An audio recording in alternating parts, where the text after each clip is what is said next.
banyak hari sebenarnya merancang.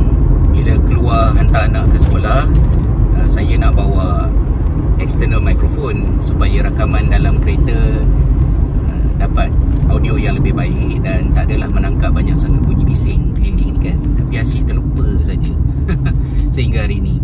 Tapi pada kali ini saya nak kongsikan sedikit cerita tentang beberapa perubahan yang saya rasakan selepas saya mula mengambil Concerta XL. Kita sedia maklum Concerta XL ni adalah Ritalin, tetapi dia dilepaskan di dalam tubuh badan kita secara perlahan-lahan dalam tempoh sehari itulah. Jadi kita tidak perlu mengambil Ritalin beberapa kali dalam sehari sebagai satu benda yang agak susah untuk orang-orang yang ada ADHD ni nak ikut rutin tu kan. Jadi Concerta XL dan juga stimulan lain dalam ADHD, sedikit nota kaki, dia tidak menyembuhkan apa-apa kerana ADHD ni tidak boleh disembuhkan. Perumpamaannya adalah seperti kita pakai cermin mata lah. Kalau tak pakai cermin mata, mata tak berapa nampak. Bila pakai cermin mata, jelas. Dan bila kita tanggal balik cermin mata tu, kita akan kabur semula lah. Jadi stimulan yang diambil itu adalah untuk compensate kekurangan yang berlaku pada kimia di dalam otak kita. Tetapi bila rembesan dia dah habis ataupun kita berhenti mengambil stimulan, kita akan kembali kepada keadaan asal kita. Jadi dia bukan menyembuhkan, tapi dia menyokong kita untuk kita boleh berfungsi dengan lebih baik. Salah satu daripada masalah yang saya rasa dapat dibantu dengan berkesan oleh Concerta ni adalah masalah mengantuk semasa memandu. Masalah mengantuk masa memandu ni ialah masalah yang dah lama saya hadapi daripada zaman berzaman, dan dia adalah merupakan permulaan kepada beberapa kesilapan yang saya lakukan dalam hidup. Of course, mengantuk masa memandu ni telah juga menjadi punca saya terlibat dalam kemalangan jalan raya. Saya terlelap on first Ramadan, panas tengah hari, dan saya telah tertidur. Kereta telah merempuh belakang lori. Syukur Alhamdulillah, walaupun kereta remuk tu, tapi kita selamat lah, Alhamdulillah. Dan mengantuk dalam masa memandu ni adalah juga merupakan permulaan kepada kesilapan saya untuk mencari remedy kepada mengantuk ni. Bukan setakat minum kopi, singgah Starbucks drive-thru, tetapi juga minuman bergas macam Fanta ke Coke ke Pepsi ke, dan juga energy drink, Vita, Red Bull. Dan itulah awal-awal dulu yang mula menyebabkan saya telah mengidap diabetes. Itu kesilapan dia. Mengantuk dalam masa memandu ni mungkin dia juga lanjutan daripada mengantuk yang telah saya alami daripada zaman sekolah lagi. Dan dia ada beberapa pattern yang saya dapat faham.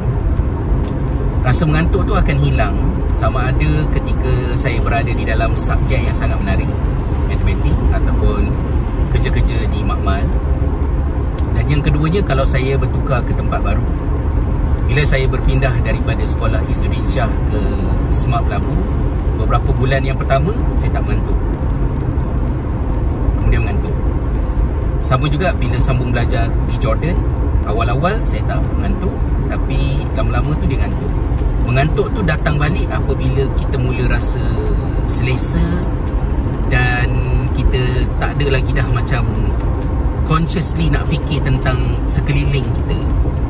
Dan itulah juga isu yang saya nampak terjadi ketika saya memandu. Sebab kalau saya memandu di kawasan-kawasan yang saya tak biasa, yang saya kena tengok kiri kanan, nak tahu jalan ni menuju ke arah mana, jauh macam mana pun saya tak mengantuk. Saya memandu daripada KL ke Kota Baru, ikut Kuala Kangsar, Lenggong, Greek, tak mengantuk.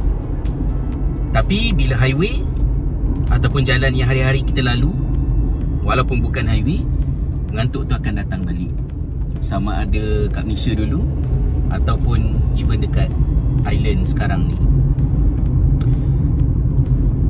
Di peringkat awal, mengantuk semasa memandu ni, saya cuba selesaikan ia dengan beberapa isu yang lebih straightforward. Antaranya pada tahun 2014, kalau tak silap saya telah buat sleep test di Hospital UKM.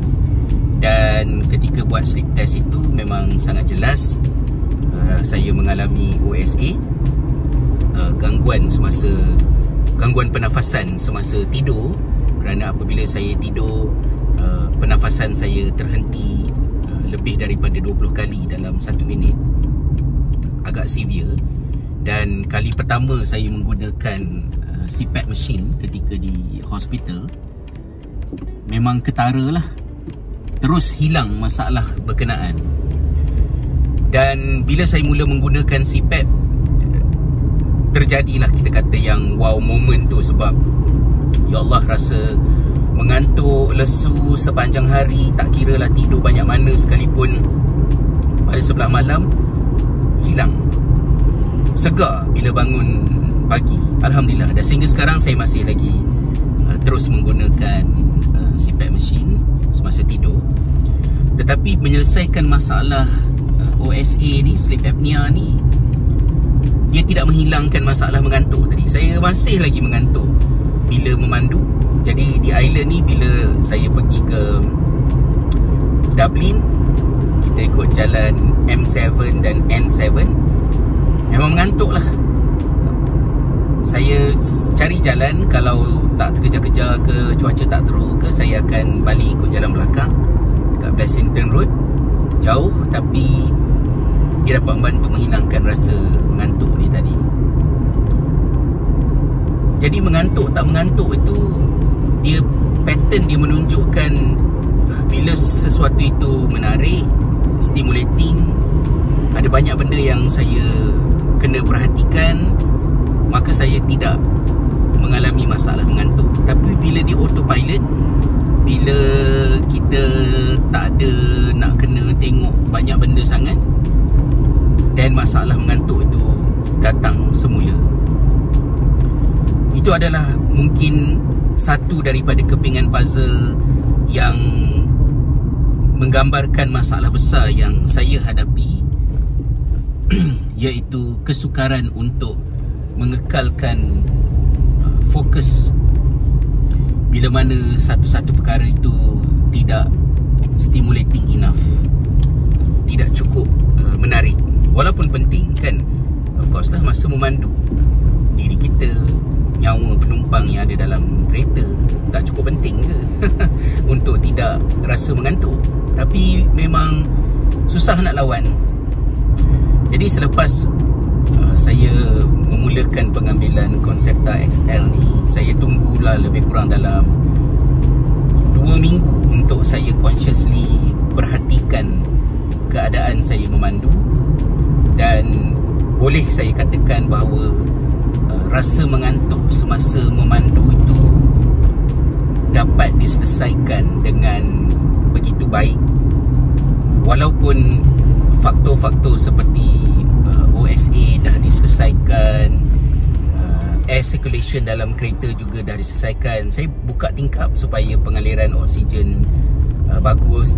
Takut-takutlah tak cukup oksigen dalam kereta ke kan. It doesn't help. Dan selepas mengambil Concepta tu, saya tak fikir tentang Concepta. Saya tak fikir apa-apa pun, bawa kereta macam biasa saja. Tetapi saya perhatikan setiap kali saya memandu. Saya dah ke Dublin beberapa kali memandu, dan rasa mengantuk tu tidaklah berlaku. Kau tidak tahu, asyik menguap saja masa memandu. Dan dia sebahagian daripada perubahan positif lain juga yang saya alami, seperti rasa kebolehan untuk membaca teks yang panjang, fokus masa kerja. Kalau distracted dengan ada sesuatu benda lain yang saya kena uruskan di tengah-tengah saya buat satu kerja, saya boleh balik semula ke pekerjaan. Dan anda sebagai penonton, tak tahulah selama ini mungkin anda dapat melihat bagaimana setiap kali saya buat video, saya punya percakapan tu akan merata-rata kan. Ada kalanya berjaya balik semula ke topik asal. Ada kalanya dia boleh berubah. Tapi sebenarnya video yang tidak diedit lebih teruk lah kan. Sebab bila edit tu saya akan dengar balik dan ya Allah, mana pula apa benda aku cakap ni. Jadi saya akan cut lah, buang benda tu. Asal nak bincang benda lain, kemudian bertukar jadi tajuk lain. Tapi sekarang ni perlahan-lahan tu dia berubah lah ke arah yang lebih baik, Alhamdulillah. Itulah yang saya nak kongsikan. Ala kulihal, ADHD ni mempunyai banyak perbezaan di antara setiap individu. Kita tidak boleh generalize. Setiap individu menempuh pengalaman yang berbeza-beza di antara satu sama lain. Walaupun mungkin akar permasalahan itu adalah lebih kurang sama, dan stimulan yang diberikan oleh psikiatris itu jika menepati kondisi seseorang itu, maka berkesanlah dia dalam membantu. Dan kita tak boleh nak cakap pada orang, oh sebenarnya Concerta lebih baik pada Ritalin, Ritalin lebih baik daripada apa-apalah yang ada ni tadi. Kerana setiap orang itu keperluan dia berbeza. Jadi untuk saya setakat ini, nampaknya apa yang telah assign oleh doktor menepatilah apa yang diperlukan, kerana masalah-masalah besar yang saya hadapi yang dah tak ada penyelesaian for the past 20 tahun, 30 tahun hidup saya, dia menampakkan perubahan yang ketara dalam masa lebih kurang dalam 3 minggu ini, insyaAllah. So terima kasih sahabat-sahabat semua atas kesudian untuk mendengar celoteh saya di dalam vlog pada kali ini. Teruskan menambah ilmu, belajar dan membuka diri untuk menerima usul-usul penyelesaian, sama ada daripada dimensi syariatullah ataupun daripada sunnatullah, untuk keperluan kehidupan dunia dan insyaAllah akhirat kita juga. So take care semua. Wallahualam. Assalamualaikum warahmatullahi wabarakatuh.